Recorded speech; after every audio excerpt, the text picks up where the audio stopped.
Gospels provide us with limited information about the early life of Judas Iscariot. We know that he was one of the 12 disciples chosen by Jesus to be part of his inner circle.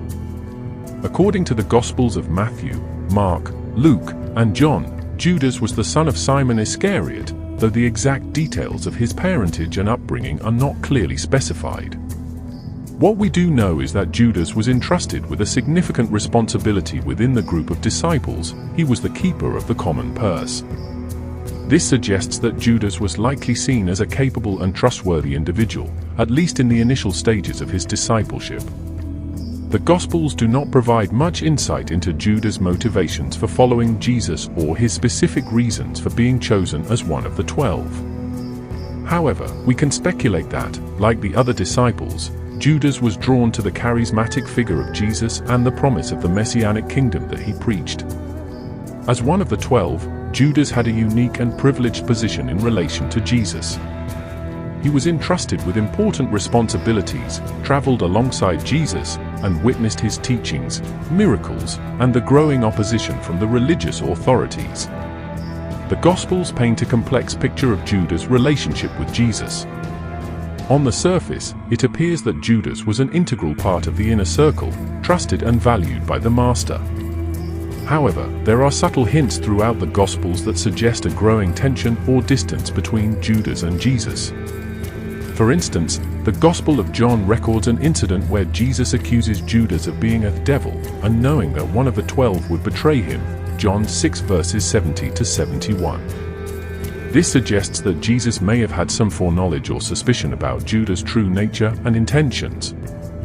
Additionally, the Gospels reveal that Judas was critical of Jesus' actions, especially when it came to the costly anointing of Jesus by Mary of Bethany.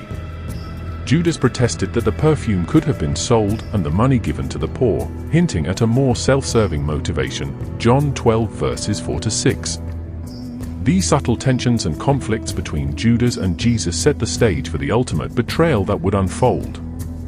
The pivotal moment in Judas' relationship with Jesus comes in the final days of Jesus' earthly ministry, leading up to his crucifixion. The Gospels provide a detailed account of the events surrounding Judas' betrayal of Jesus.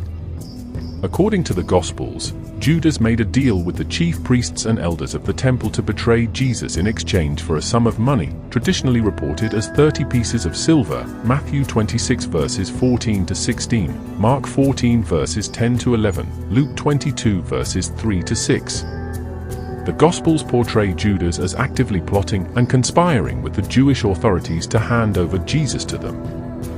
This was a crucial turning point, as Judas' actions ultimately led to the arrest, trial, and crucifixion of Jesus, the very one he had followed and been entrusted with.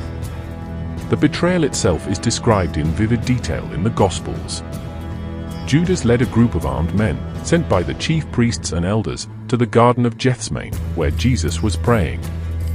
Judas then identified Jesus to the authorities by greeting him with a kiss, the traditional sign of affection and loyalty, Matthew 26 verses 47 to 50, Mark 14 verses 43 to 45, Luke 22 verses 47 to 48.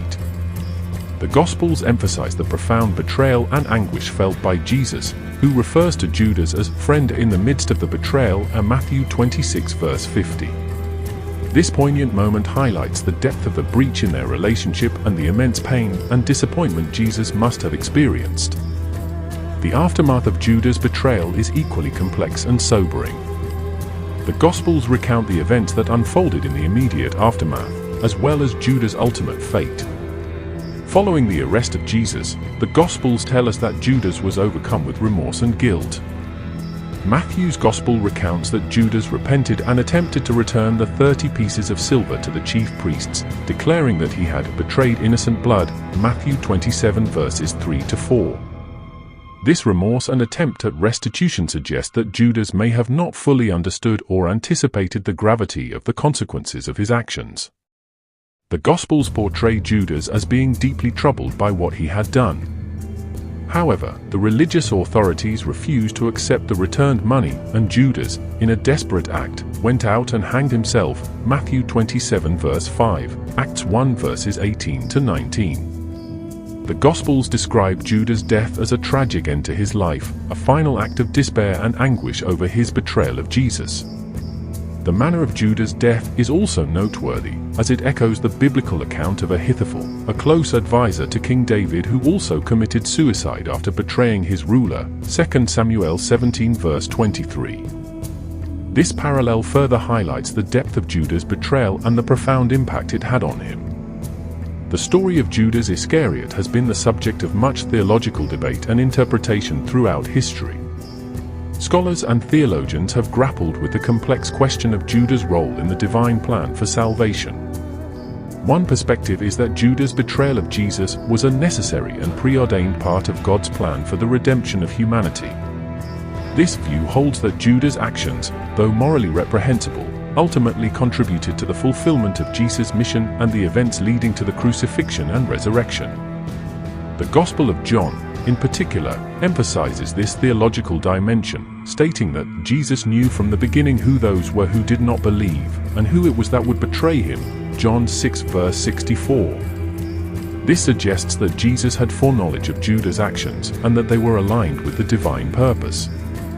Furthermore, the Gospel of John records Jesus saying, "The Son of Man goes as it has been determined, but woe to that man by whom he is betrayed." Luke 22 verse 22. This statement implies that Judas' role, while deplorable, was ultimately part of a greater divine plan. However, other theological interpretations view Judas' actions as a tragic example of human free will and the potential for moral failure.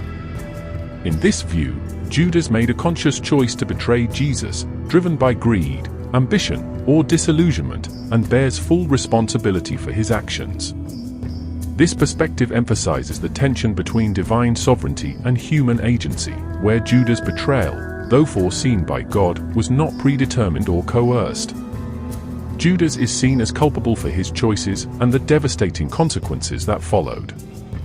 Additionally, some theologians have proposed that Judas may have harbored hopes of forcing Jesus to assume his role as the Messiah and overthrow the Roman occupation, only to be disillusioned when Jesus did not meet his expectations.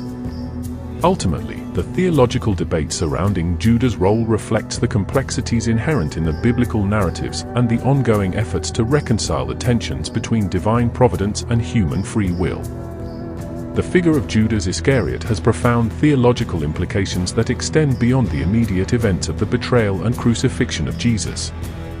One significant theological implication is the question of divine foreknowledge and predestination. If Judas' betrayal was indeed part of a divine plan, as suggested by some interpretations, it raises questions about the nature of God's sovereignty and the extent to which human free will is limited or curtailed within the scope of God's plans. This theological tension has been a subject of much debate and has implications for broader questions of theodicy, the problem of evil, and the relationship between divine providence and human responsibility. Another theological implication of the Judas narrative is the concept of redemption and the limits of forgiveness. Judas' remorse and attempt to return the silver suggest a possible desire for repentance and restoration, but his ultimate suicide is often seen as the tragic conclusion to his life. This raises questions about the extent to which individuals can be redeemed, even in the face of grave sins, and the role of divine forgiveness in the face of human failure. The Judas story speaks to the complexities of the human condition and the challenges of reconciling moral culpability with the possibility of redemption. Furthermore, the Judas narrative has had significant implications for the understanding of the nature of the church and the role of leadership within it. Judas, as one of the 12, was entrusted with a position of authority and responsibility, only to betray that trust.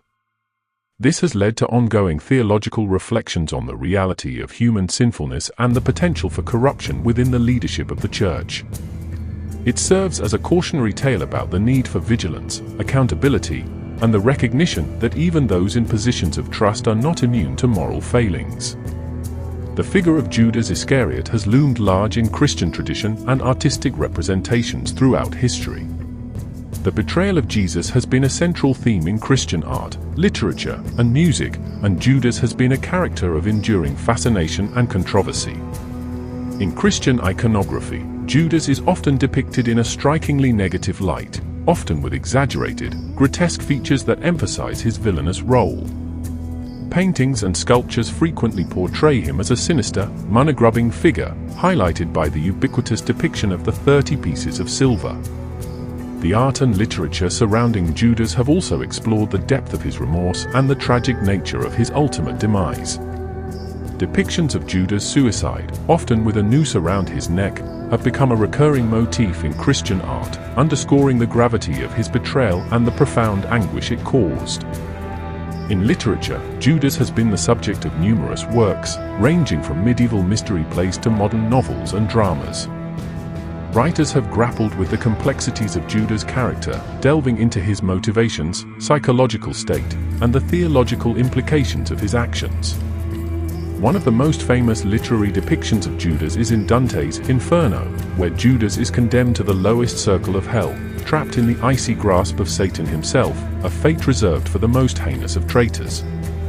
In music, the Judas narrative has been a source of inspiration for composers and musicians, ranging from classical works to contemporary songs and rock operas. The betrayal of Jesus has been a recurring theme, with Judas sometimes portrayed as a tragic figure, a necessary evil, or a symbol of the ongoing struggle between good and evil. These artistic and literary representations of Judas Iscariot have contributed to the enduring fascination and controversy surrounding this figure, shaping the collective memory and theological understanding of the Judas narrative within the Christian tradition. In conclusion, the story of Judas Iscariot is a complex and multifaceted narrative that has captivated the Christian imagination for centuries. From his early days as a trusted disciple to his pivotal role in the betrayal of Jesus, Judas' life and actions have been the subject of intense theological debate and artistic interpretation. The Gospels present Judas as a figure of betrayal and moral failure, yet the theological implications of his actions have led to a range of interpretations, from the view of Judas as a necessary part of a divine plan to a tragic example of human free will and sinfulness. Judas' legacy has had a profound impact on the understanding of the nature of the Church, the limits of forgiveness, and the tensions between divine sovereignty and human responsibility. His enduring presence in Christian art, literature, and music further testifies to the enduring fascination with this enigmatic figure. As we continue to grapple with the complexities of Judas' story, we are confronted with the fundamental questions of the human condition, the capacity for both good and evil, the struggle between faith and doubt, and the search for redemption amidst the shadows of betrayal. The story of Judas Iscariot challenges us to reflect deeply on our own lives, our relationships, and our understanding of the divine plan. It is a testament to the enduring power of the biblical narrative to captivate, provoke, and ultimately, to shed light on the profound depths of the human experience.